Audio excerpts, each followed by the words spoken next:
powered by Mahatma Gandhi hospital Jaipur.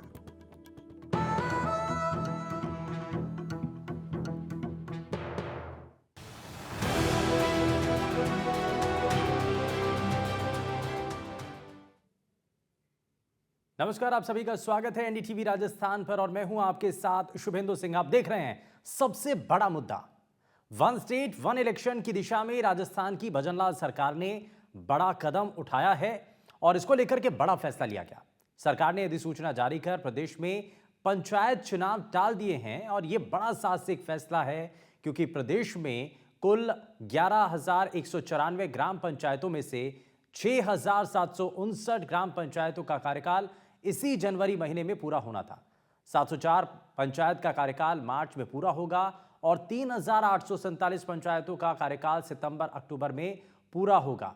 Panchayat राज के चुनाव में यह गैप कम करने के लिए मौजूदा सरपंचों को ही बतौर प्रशासक नियुक्त करने का फैसला लिया गया है। सरपंचों की अध्यक्षता में कमेटी पंचायत का कार्यकाल चलाएगी और सरपंचों की सहायता के लिए हर ग्राम पंचायत में प्रशासकीय कमेटी बनेगी। कमेटी में उप सरपंच और वार्ड पंच मेंबर होंगे। पंचायती राज विभाग ने इसका नोटिफिकेशन भी जारी कर दिया है। बड़े स्तर पर पंचायत चुनाव टालना सरकार का यह बड़ा फैसला है क्योंकि सरकार ने सभी ग्राम पंचायतों का कार्यकाल आगे बढ़ा दिया है। हालांकि सरकार ने मौजूदा सरपंचों को तो साध लिया है, लेकिन सियासी चुनौतियां अभी भी बरकरार है। हर पंचायत में सरपंच का विरोधी खेमा या पूर्व सरपंच का खेमा सक्रिय होता है। एक गांव में 2 से 3 राजनीतिक गुट होते हैं। मौजूदा सरपंचों का कार्यकाल पूरा होने पर भी उन्हें एक्सटेंशन देकर कार्यकाल बढ़ाने से वो सब स्वाभाविक तौर पर नाराज हो जाएंगे। सरकार ने सरपंचों को ग्राम पंचायत का प्रशासक नियुक्त करने की समय सीमा भी अधिसूचना में तय नहीं की है। जब तक पंचायत राज चुनाव की घोषणा नहीं होगी, सरपंच ही प्रशासक का काम करेंगे। प्रदेश में ग्राम पंचायतों, पंचायत समितियों और जिला परिषदों के पुनर्गठन का खाका भी तैयार हो चुका है। 20 जनवरी से 15 अप्रैल के बीच पंचायती राज संस्थाओं के पुनर्गठन का काम होना है। नई ग्राम पंचायत और पंचायत समितियां बनाने के साथ मौजूदा पंचायती राज संस्थाओं की सीमाओं में भी इसमें बदलाव होगा। इसके लिए जनसंख्या और दूरी के पुराने मापदंडों में इस बार छूट दी गई है। जन्म मृत्यु प्रमाण पत्र जैसे कामों के लिए अब ज्यादा दूर नहीं जाना पड़ेगा। नई ग्राम पंचायत और पंचायत समितियों के लिए कलेक्टर 20 जनवरी से 18 फरवरी तक प्रस्ताव जो है वो तैयार करेंगे। वहीं इस पर कांग्रेस प्रवक्ता ने कहा है कि संविधान और पंचायती राज एक्ट का उल्लंघन सरकार ने किया है। सरपंच जो प्रशासक लगाए जाएंगे उनकी शक्तियां और अधिकार क्या होंगे, पंचायतों का बजट किसके हाथ में होगा और कितना होगा, इसकी कोई जानकारी नहीं दी गई है। और इसी को लेकर के आज हम चर्चा करेंगे और इस दौरान हमारे साथ पैनल के अंदर कुछ खास मेहमान भी कार्यक्रम में जुड़ने जा रहे हैं। मिलवाएंगे आपको उनसे, लेकिन उससे पहले जरा आपको प्रतिक्रियाएं दिखाते हैं, लोगों का इस पर क्या कहना है और अलग अलग जो बयान है इस मामले को लेकर के क्या सामने है।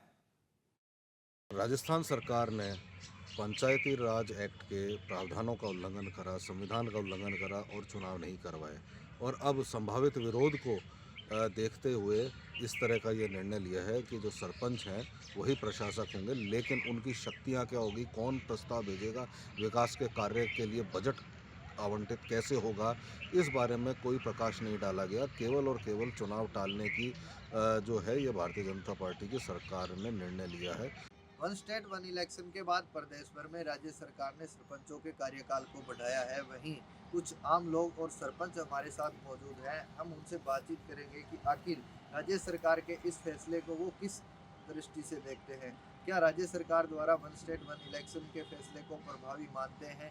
वहीं जो सरपंचों को बतौर प्रशासक उनके कार्यकाल को बढ़ाया गया है उससे वो किस अंदाज से देखते हैं। हमारे साथ सरपंच मौजूद हैं, हम उनसे बातचीत करेंगे। सरपंच साहब, आप बताएं कि जो सरकार ने प्रशासक बतौर प्रशासक जो सरपंचों को नियुक्ति दी है किस तरीके से मानते हैं? देखिए, जो कल ही ये जो एक फैसला आया है कि राजस्थान सरकार ने ये जो निर्णय दिया है कि जो ग्राम पंचायतों का जो कार्यकाल जो पूर्ण हो रहा है, सरपंचों का कार्यकाल पूरा हो रहा है, तो उसमें जो पहले प्रशासक ग्राम विकास अधिकारी को नियुक्त किया जाता था, लेकिन अब ये आदेश आया है कि सरपंचों को ही मतलब वापस चार्ज दे दिया जाएगा। जो कार्यकाल है वो मतलब बढ़ जाएगा। जब तक इलेक्शन की घोषणा नहीं हो जाती है तो उसका जो कार्यकाल है वो सरपंच ही संभालेगा। बिल्कुल, तो आप बताएं कि किस तरीके से जो प्रदेश सरकार ने सरपंचों को प्रशासक नियुक्त किया है, तो ऐसे में ग्राम पंचायतों के जो विकास कार्य है उनमें किस तरीके का जो फर्क है, परिवर्तन देखने को मिलेगा? देखिए, बहुत ही अच्छा और साहसिक निर्णय है सरकार का क्योंकि अगर ये प्रशासक ग्राम सेवकों को लगाते हैं तो गांव के अंदर बहुत से विकास कार्य अवरुद्ध हो जाते। ग्रामीणों को छोटे छोटे कामों के लिए परेशान होना पड़ता, क्योंकि वो सब लोग आम जन से जुड़े हुए हैं, ग्राम सेवक उनको नहीं जानता होता। तो इसलिए सरकार का बहुत ही अच्छा निर्णय है। इससे गांव के जो विकास की गति थी वो धीमी नहीं पड़ेगी और विकास कार्य हमेशा चलते रहेंगे। देश की जो डेमोक्रेसी सिस्टम है उसको धीरे धीरे भारतीय जनता पार्टी ख़त्म करना चाहती है, और जो 5 साल से लगातार पिछले टाइम से सरपंच कार्य कर रहे थे वो कार्य अब उनको 1 साल का जो उनका प्रशासक के तौर पर उनको नियुक्त किया है, इससे भ्रष्टाचार बढ़ने की पूर्णतः पूरी की पूरी संभावनाएं है। भ्रष्टाचार चरम सीमा पे बढ़ेगा, भाई भतीजावाद बढ़ेगा, और इसके अंदर इस कार्यकाल के अंदर इसका सत्ता का दुरुपयोग होगा प्रशासक के तौर पे, और समय पे डेमोक्रेसी सिस्टम के अंदर समय पे चुनाव होना अति आवश्यक है। और दूसरी बात ये रही कि ये जो कह रहे हैं कि 1 स्टेट 1 इलेक्शन, और कभी कहते हैं 1 देश 1 इलेक्शन, ये हिंदुस्तान के अंदर जो चुनाव निश्चित तौर पे जो वादे भारतीय जनता पार्टी ने 2023 के विधानसभा चुनाव में आम जनता से किए हैं, उसके क्रियान्वयन में 1 स्टेट 1 इलेक्शन एक बहुत महत्वपूर्ण कदम होगा। हमारी प्रदेश की जो इंफ्रास्ट्रक्चर है, वहां की मशीनरी है, उसको बार बार इलेक्शंस में ना झोंककर एक बार इस काम को करके वक्त बचेगा। उसी की शुरुआत हमारे प्रदेश में हो चुकी है। पंचायती राज विभाग ने सरपंचों को प्रशासक लगा दिया, नगर निगमों के परिसीमन का कार्रवाई शुरू हो चुकी है, और एक विजनरी स्टेप आदरणीय भजनलाल जी का हमारे प्रदेश की विकास यात्रा को आगे ले जाने के लिए साबित होगा। तो 1 स्टेट 1 इलेक्शन की राह में सरकार की तरफ से राजस्थान की जो कोशिश है वो यहाँ पर नजर आ रही है, और इसके लिए जो पंचायतों को एक्सटेंड करने का जो फैसला है वो फिलहाल लिया गया है। लेकिन इसका प्रभाव क्या होगा, इससे राजनीतिक तौर पर क्या कोई फायदा मिलने जा रहा है, या फिर इसका नुकसान फिलहाल सरकार को या बीजेपी को सामना उसका करना पड़ेगा, ये तमाम ऐसे सवाल हैं, उनका जरा जवाब तलाशने की कोशिश करते हैं। हमारे साथ खास पैनल कार्यक्रम में जुड़ चुका है। सबसे पहले आपको मिलवाते हैं उनसे। बीजेपी से प्रवक्ता शैलेश कौशिक जी हमारे साथ कार्यक्रम में जुड़ चुके हैं। सर, बहुत स्वागत है आपका। कांग्रेस पार्टी से प्रवक्ता डॉक्टर सुमित गर्ग जी हमारे साथ कार्यक्रम में जुड़ चुके हैं। सुमित जी, बहुत स्वागत है आपका। और राजनीतिक विश्लेषक डॉक्टर हेमंत जी गोयल हमारे साथ कार्यक्रम में जुड़ चुके हैं। हेमंत सर, बहुत स्वागत है आपका। लेकिन शुरुआत सबसे पहले मैं शैलेश जी आपसे ही करना चाह रहा हूँ। ये जो पंच हैं, पंचायती राज संस्थाओं के अंदर एक साथ चुनाव कराने को लेकर के जो निर्णय अभी सामने आ रहा है, और इसके लिए जो पंचायतें हैं उनको एक्सटेंड करने की बात सामने आई है, क्या ये इसकी कोशिश क्या है और इससे क्या फायदा होगा? देखिए शुभेंदु जी, बजट सत्र के दौरान माननीय मुख्यमंत्री महोदय ने ये घोषणा की थी कि राजस्थान की सरकार 1 स्टेट 1 इलेक्शन की ओर आगे बढ़ रही है। हम 1 स्टेट 1 इलेक्शन की जो योजना है उसको राजस्थान में लागू करेंगे, क्योंकि आप देखिए लंबे समय तक अगर आप भी इन चुनावों से गिने तो अगर चुनाव होते तो नवंबर 24 से लेकर दिसंबर 26 तक 2 साल से अधिक समय तक लगभग 9 फेजों में राजस्थान के अंतर्गत चुनाव होते। ऐसी स्थिति में जब लगातार 2 सालों तक राजस्थान चुनाव से घिरा रहता तो राजस्थान में विकास की रफ्तार धीमी पड़ती। राजस्थान का प्रशासनिक अमला, पुलिस अमला, कर्मचारी तमाम लोग चुनाव में बिजी रहते। निश्चित रूप से राजस्थान के अंतर्गत जो कार्य योजना है उन पर दिक्कत आती है। इसके अतिरिक्त समय की, पुलिस की, मानव संसाधन की, तमाम खर्चे की तमाम अपव्ययता होती। राजस्थान की सरकार ने, माननीय मुख्यमंत्री जी ने इसीलिए निर्णय लिया है कि राजस्थान में 1 स्टेट 1 इलेक्शन की जो हमारी कार्य योजना है हम उसको आगे बढ़ाएंगे, और इसी के अंतर्गत जो चुनाव है, सरपंचों के जो चुनाव है, चूंकि सीमांकन, पुनर्सीमांकन और पुनर्गठन का काम चल रहा है, ये काम पूर्ण हो जाएगा। उसके बाद राजस्थान की सरकार सभी पंचायतों के, नगर पालिकाओं के चुनाव एक साथ कराएगी, जिससे राजस्थान की जनता को राहत भी मिले और चुनाव का काम भी पूरा हो। लगातार 2 साल तक चुनाव गिरे रहने से, जैसा पूर्ववर्ती होता है, निश्चित रूप से विकास, निश्चित रूप से आचार संहिता के कारण विकास की गति धीमी होती है और काम रुकता है। नहीं, लेकिन सवाल यहाँ पर ये उठ रहा है शैलेश जी कि इसमें कोई डेडलाइन नहीं दी गई है, कितने समय तक के लिए या निश्चित काल कर दिया है, तो ये इसको लेकर के बड़ा सवाल है कि कब तक। देखिए, इसमें पंचायतों का पुनर्गठन, नगर पालिकाओं का पुनर्गठन, तमाम तरीके के पुनर्सीमांकन के काम जारी हैं। ऐसी स्थिति में पंचायतों के पुनर्गठन के सीमांकन 15 अप्रैल तक की तय है। ऐसी स्थिति में अब पुनर्सीमांकन होगा। अब जो नए जिले हैं उनमें भी तमाम नए पंचायतों का गठन होगा, पंचायत समितियों का गठन होगा। ऐसी स्थिति में इससे किसी भी चुनाव को कराने के लिए इससे पहले इनका एक लिमिटेशन, एक डिमार्केशन होना आवश्यक है। जैसे ही ये कार्रवाई होगी उसके तुरंत बाद राजस्थान की सरकार बिल्कुल निश्चित रूप से राजस्थान में पंचायती राज हो चाहे नगर निकाय हो, उनको मजबूत करने के लिए चुनाव कराएगी। लेकिन हमारी बिल्कुल दृढ़ता है, हम निश्चित रूप से कह सकते हैं 1 स्टेट 1 इलेक्शन की ओर आगे बढ़ रहे हैं और उसको कराने के लिए कटिबद्ध हैं। ठीक है, मैं इसमें सुमित जी को भी जरा जोड़ लेता हूँ। सुमित जी, एक चीज़ बताइए, कहा जा रहा है कि भाई काफ़ी समय बर्बाद होता है इससे, जो जनता की गाड़ी कमाई का जो पैसा है वो भी इसमें बर्बाद होता है, टैक्स पेयर का पैसा खराब होता है, और पूरा जो समय है वो चुनाव के अंदर ही व्यस्त हो जाता है, तो इससे काम भी बाधित होते हैं। तो क्या आपको लगता है कि ये जो तर्क दिया जा रहा है ये सही है? आपका इस मामले को लेकर के क्या कहना है? शुभेंदु जी नमस्कार। Shubhendu ji, one state one election, one nation one election, ये सब बीजेपी के बहाने हैं।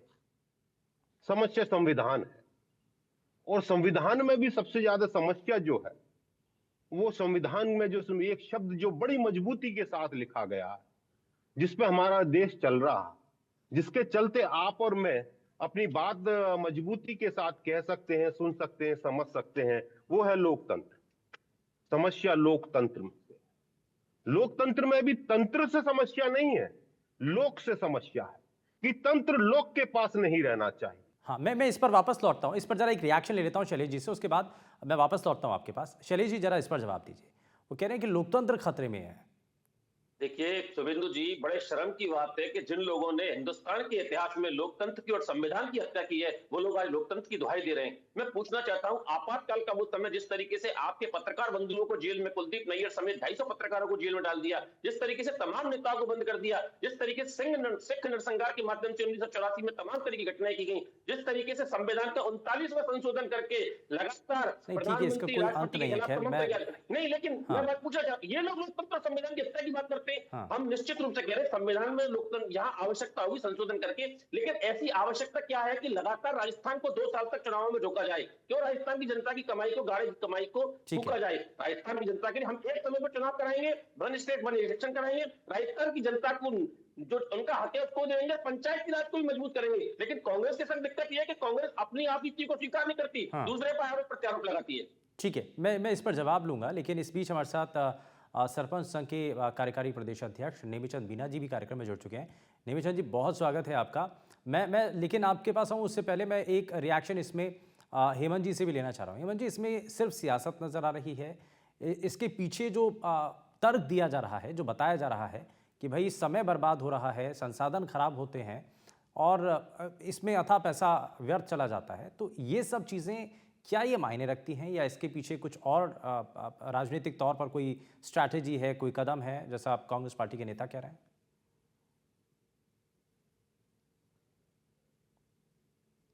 पर अगर वन स्टेट वन इलेक्शन करवाया जाता है, अब आप देखिए जनवरी से लेके और अक्टूबर तक 11,200 ग्राम पंचायतों के चुनाव होने हैं। कुछ के जनवरी में होने हैं, कुछ के मार्च में होने हैं, कुछ के सितंबर अक्टूबर में होने हैं। उसी तरह निकायों के चुनाव अलग अलग समयों पर होने हैं।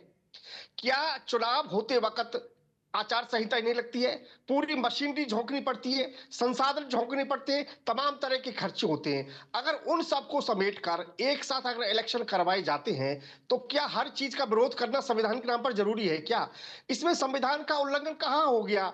उन्हीं सरपंचों को प्रशासक नियुक्त किया गया है जो अभी तक 5 साल तक जनता की सेवा कर रहे थे, जनता के द्वारा चुने हुए प्रतिनिधि थे। प्रशासकीय कमेटी का गठन किया गया जिसमें उप सरपंच भी होगा, पंचगण भी होंगे।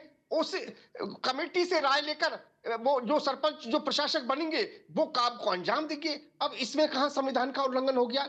ये सही है कि अधिसूचना जो जारी की गई है, उस अधिसूचना में समय सीमा का कोई उल्लेख नहीं किया गया कि आखिर कब तक ये इलेक्शन करवाई जाएंगी। लेकिन अब चूंकि 20 जनवरी से और 15 अप्रैल के बीच एक ये प्रक्रिया शुरू हो जाएगी कि भाई इस दौरान पुनर्गठन का काम होगा। चूंकि ग्राम पंचायत से लेके और जिला परिषद तक परिसीमन भी होना है, पुनर्गठन भी होना है।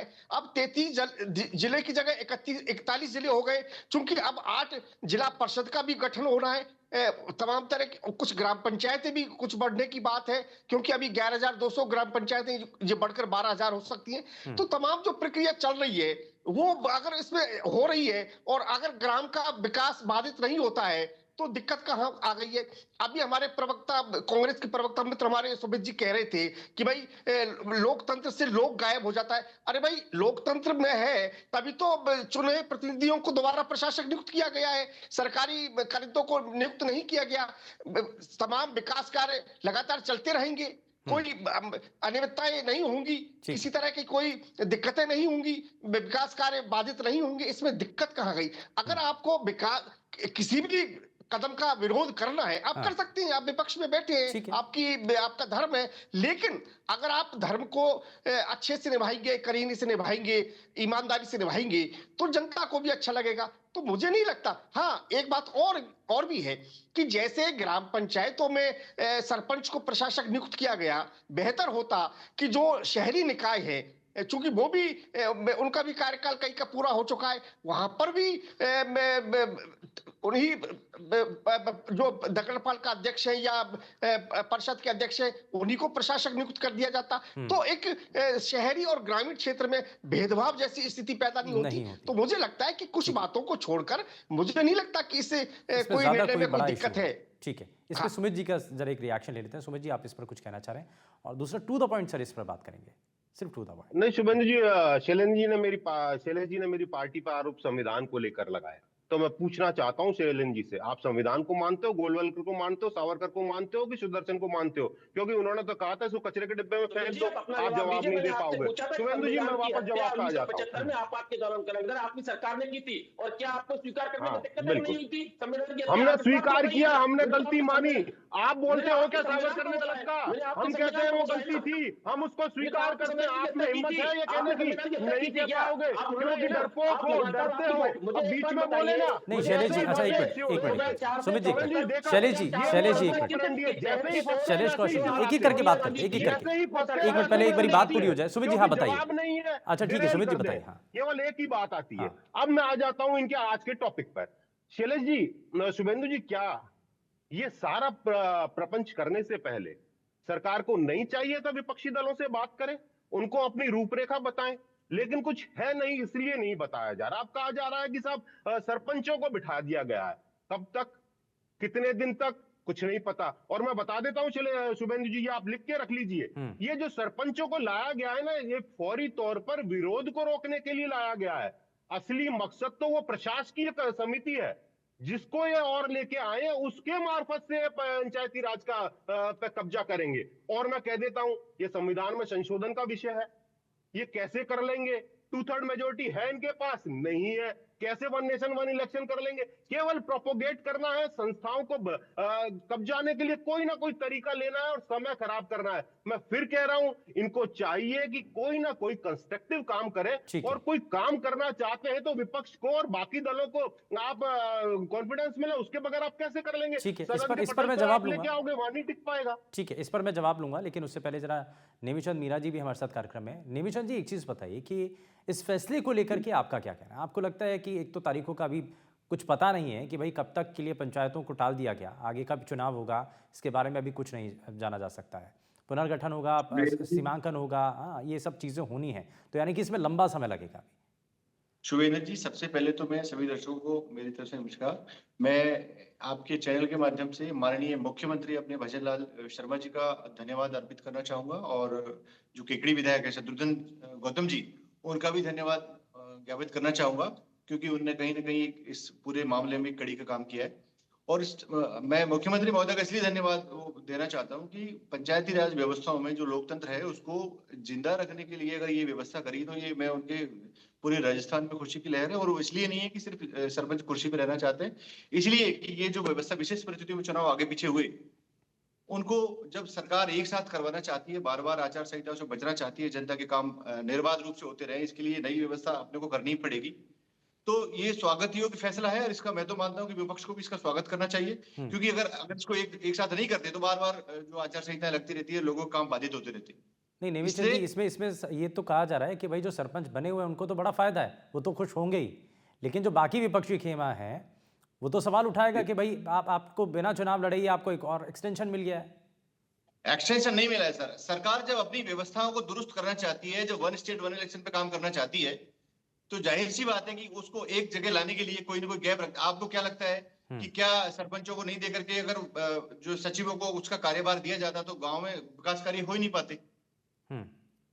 इसलिए ये व्यवस्था को जब अगर सरकार इस पे काम कर रही है, स्वागत योग्य फैसला है, 1 स्टेट 1 इलेक्शन पे काम कर रही है, तो ये व्यवस्था एकदम सटीक बैठती है। और लोकतंत्र में अगर बिना जनप्रतिनिधियों के अगर ऐसी व्यवस्थाएं रहती तो उसमें कहीं ना कहीं लोकतंत्र का हनन होता। सुमित जी, देखिए ये तो जमीन से आवाज है ना। ये कह रहे हैं कि भाई जो काम हुआ है, परिवर्तन अगर लाना था तो उसके लिए तो फैसला लेना ही था और एक कड़े कदम तो उठाना बड़ा जरूरी है। और सुमित जी, एक चीज और बोलना चाहूंगा। हाँ सुमित जी, एक चीज और मैं बोलना चाहूंगा हाँ। कि जब ये मुद्दा आया, जैसे अभी बाहर के राज्यों में, दूसरे राज्यों में भी हुआ है ऐसा ही, हाँ। तो उस टाइम शायद वहां जो भी सरकार रही होंगी उन्हें सोच समझ करके विशेष परिस्थितियों में ये फैसला लिया कि कोविड भी था और परीक्षा कांग्रेस पार्टी के नेता यही तो कह रहे हैं कि भाई बीजेपी शासित राज्यों में ही हुआ, बाकी और किसी स्टेट में हो रहा है तो बता दीजिए। शायद सवाल उठाने का उनका मतलब भी यही कोविड है। में जब चुनाव आगे पीछे हुए, हाँ तभी तो ये गैप पैदा चलिए हुआ। ठीक है, मैं इसमें जरा मैं शैलेश जी को जोड़ रहा हूँ। शैलेश जी एक चीज़ बताइए, सुमित जी ने सवाल उठा दिया था कि भाई आप जो है आप विपक्ष को आपने क्यों अपने कॉन्फिडेंस में नहीं लिया। अगर आप उनको बता देते, उनको अपना ये जो भी आपका प्लान है उसके बारे में अगर बताते तो शायद इतना हंगामा नहीं होता या इतने सवाल नहीं उठाए जाते विपक्ष की तरफ से। शुभेंदु जी, सुमित जी जरा आईने में झांकें और जरा अतीत में जाएं। मैं पूछना चाहता हूं, जब इनने पूरे देश के इतिहास में पहली बार एक साथ 17 जिले बनाए, क्या इन्होंने विपक्ष से पूछा था? क्या इन्होंने 303 कॉलेज बनाए, जहां एक स्कूल एक कॉलेज को मर्ज करके दूसरे कॉलेज में 330 कॉलेज बनाए? क्या इतने English medium school daily routine के काम में और संविधान संशोधन के काम में बड़ा अंतर होता है। क्या बचकानी बातें कर रहे हैं? क्या बचकानी बातें कर रहे हो? कल को ट्रांसफर की लिस्टें निकाली, विपक्ष से पूछा क्या? अरे उसको सदन के पटल पर नहीं जाना सब, बात ये सदन के पटल पर आप जिसको लेके जाओगे उस दिन हमारी मदद मांगोगे। अरे आप पास कैसे करा लोगे हमारे बगैर? आप जिनकी बातें कर रहे हो उनके लिए किसी की जरूरत नहीं पड़ती है, सदन के पटल पर नहीं जाएगा, उसमें वोटिंग नहीं होनी है। बात वोटिंग की है, बात आपकी नीयत की है। आपकी नीयत में खोट है।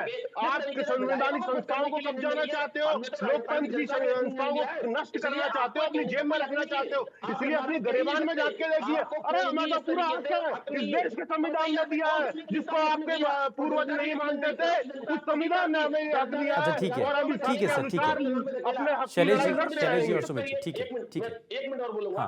सुमित जी इनसे पूछना चाहिए, कह रहे हैं हमने क्या किया, हमने पंचायती राज संस्थाओं पर कब्जा करने का प्रयास किया, भी कह रहे थे। मैं पूछना चाहता हूं, हमने उन्हीं सरपंचों को कार्यवाहक प्रशासक के रूप में कार्य दिया, उन्हीं वार्ड पंचों को, उन्हीं सरपंचों को, क्या वो सभी भारतीय जनता पार्टी के कार्यकर्ता हैं? क्या उनमें कांग्रेस के कार्यकर्ता नहीं है? बिल्कुल शुभेंदु जी, भेदभाव किया क्या? बताइए आप, हमने कोई भेदभाव किया क्या? उसके साथ साथ इनसे पूछिए, एक प्रशासकीय कमेटी काय के लिए बनाने जा रहे हैं, उसमें कौन लोग होंगे? बताया क्या? नहीं बताएंगे, क्योंकि उसमें महाराष्ट्र और बीजेपी के लोग होंगे और वो ही अंत में जाके। अच्छा एक मिनट, अच्छा शैलेश जी, अच्छा ये बार बार सवाल उठ रहा है कि भाई प्रशासकीय कमेटी का रोल क्या है इसमें, और दूसरा उसमें किन लोगों को लोकतंत्र में उस समिति के अंदर कौन लोग शामिल होंगे, ये अभी तक कुछ डिस्क्लोज नहीं किया है। देखिए शुभेंदु जी, बिल्कुल क्लियर है, जो सरपंच हैं वो उसके प्रशासक होंगे, इसके अलावा उप सरपंच, तमाम वार्ड पंच जो पूरी। अरे सर वो तो सर उसकी कमेटी है, इसके अलावा जो प्रशासकीय कमेटी पढ़ा नहीं क्या आपने? अपनी सरकार के आदेश नहीं पढ़े क्या? ठीक है जवाब ही नहीं है। सुन लीजिए, अरे प्रशासकीय कमेटी की बात कर रहे हैं, सरपंच की बात नहीं कर रहे। एक अलग से प्रशासकीय कमेटी जो बनाने जा रही है सरकार, उसकी बात कर रहे हैं। शुभेंदु जी इनसे पूछिए, अगर नहीं पता तो मैं बता। ठीक है सुमित जी, एक बार सुनिए तो सही, पहले एक बार जवाब तो पूरा होने दीजिए, एक बार सुनिए। केवल प्रशासन के रूप में प्रशासनिक कमेटी बनाई गई है, वही प्रशासक के रूप में सरपंच, वही उप सरपंच, वही वीडियो, बिना किसी गैर राजनीतिक भेदभाव के, और उनके साथ साथ वित्तीय प्रबंधन के लिए उसमें विकास अधिकारी, ग्राम विकास अधिकारी को शामिल किया। अच्छा ठीक है, मैं जरा फाइनल इसमें कमेंट ले रहा हूं, मैं हेमंत जी को जोड़ रहा हूं इसमें। हेमंत सर एक चीज बताइए, जो प्रशासकीय कमेटी को लेकर के ये जो बार बार कहा जा रहा है, कुछ क्लियर है इसमें, और इसको लेकर के बड़ा सवाल भी है। देखिए शुभेंदु जी, जहां तक मैं समझ पाया हूं, प्रशासकीय कमेटी में प्रशासक सरपंच होगा, उप सरपंच और वार्ड मेंबर उसके सदस्य होंगे। तो इसमें बीजेपी कांग्रेस की बात कहां से आ गई? अब चलिए ठीक है, मैं माफी के साथ रुक रहा हूं सर, माफी के साथ रुक रहा हूं। आप समय इतना ही था, इजाजत नहीं देता समय आगे बढ़ने के लिए, लेकिन बहुत शुक्रिया सभी खास मेहमानों का कार्यक्रम में शामिल होने के लिए। सरपंच चुनाव में राजनीतिक दलों का इसमें फायदा क्या है, ये हमने जानने की कोशिश की है। वन स्टेट वन इलेक्शन की तरफ क्या राजस्थान की सरकार एक कदम आगे बढ़ा चुकी है, और इस पर क्या परिणाम होगा, ये आने वाली तस्वीर में साफ हो पाएगा। यहाँ रुकने एक छोटे से ब्रेक के लिए आप बने रहिए NDTV राजस्थान के साथ। नमस्कार।